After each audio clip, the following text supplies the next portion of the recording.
शहदादकोट में वधन्दड़ मंशेات के कारोबार खिलाफ शहरين ऐं समाजी अॻुवाणनि जो एहतजाजी मुज़ाहिरो धरणो उन मौके ते शहरين भाई साहब शहदादकोट सां ॻाल्हाईंदे चयो आहे त हीरोइननि जो जेको आहे मसलो आहे सभ खां वधीक जेके आहिनि शहदादकोट में हीरोइन पैदा थी चुका आहिनि ऐं उन्हनि अॾनि खे ख़तमु करण लाइ पुलिस जेको आहे को बि किरदारु अदा नथी करे पई।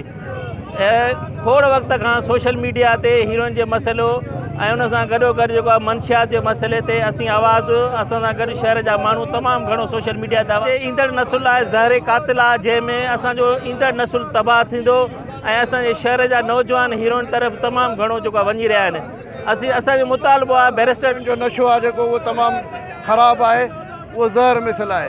कल्ह बि तव्हां ॾिसंदव त कोटड़ी जी में कुंभ में हिकिड़ो वाक़ियो थियो आहे जंहिं हीरोइनी पंहिंजी ज़ाल खां पैसा घुरिया, न घुरण ते पंहिंजे मासूम पुट खे वाए में उछले छॾियईं। अॼुकल्ह सोशल मीडिया जे करे हर शइ मंज़र आम ते थी अचे, पर अञा ताईं खोड़ अहिड़ियूं शयूं आहिनि जेके मंज़र आम ते नथियूं अचनि। असां वटि हिकु त बेरोज़गारी घणी आहे, उन खां अलावा मंशियात जा जेके अॾा आहिनि उहे सरकारी सरपरस्ती में हलंदा आहिनि। मंशियात असांजो मुतालबो आहे त शहदादकोट जे अंदरि फौरी एक्शन वठी मंशियात जे अॾनि खे बंदि कयो वञे। कोट में जेके मंशियात हले थी, हीरोइन हले थी, सरेआम हीरोइन हले थी।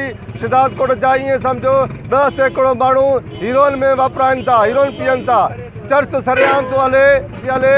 शहदादकोट में उहो ॾोह न आहे जेको असांजे शहदादकोट में आहे। हर मंशियात जो अॾो सम्झ असांजे शहदादकोट में आहे। हितां जे इंतिज़ामिया, हितां जा हुकुमरान, हितां जा चूंडियल नुमाइंदा सभु निंड आहिनि। असां उन्हनि वसारनि खां मुतालबो था कयूं त शहदादकोट में जेके बि हीरोइन जा अॾा आहिनि फौरी तौर ख़तमु कया वञनि। हीरोइन जा अॾा हुजनि, चर्च जा अॾा हुजनि, जुआ जा अॾा हुजनि। मुतालबो आहे इंतिज़ामिया खां त हीअ जेके सरेआम मंशियात जा ऐं हीरोइन जा अॾा जेके हलनि पिया पुलिस जी सरपरस्ती हेठि इहे बंदि कया वञनि। महिरबानी करे जेको ज़हर कातिल आहे शहदादकोट जे शहरनि खे उन खां बचायो वञे ऐं मंशियात ऐं हीरोइन जा जेके अॾा आहिनि उहे फौरी तौर ते बंदि कया वञनि। सिर्फ़ु ऐं सिर्फ़ु असांजो शहदादकोट बि पाकिस्तान जो हिसो आहे जिथे तमामु घणे पैमाने ते आफ़ीम, चर्च ऐं हीरोइन जा अॾा खुलियाम हलनि था, जिथे इंतिज़ामिया निंड सुठी पई आहे।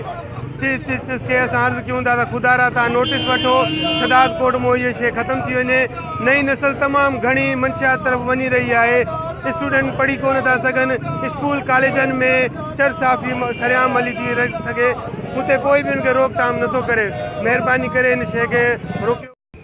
हिननि जो चवणो त मंशियात जा अॾा सरेआम हली रहिया आहिनि, हितां जा नौजवान मंशियात जा आदी थींदा पिया वञनि। हिननि वसवारनि खां हलंदड़ सरेआम मंशियात जे अॾनि खे बंदि कराए शहर जे नौजवाननि खे मंशियात जहिड़े मूज़ी मर्ज़ खां बचाइण जो मुतालबो कयो आहे।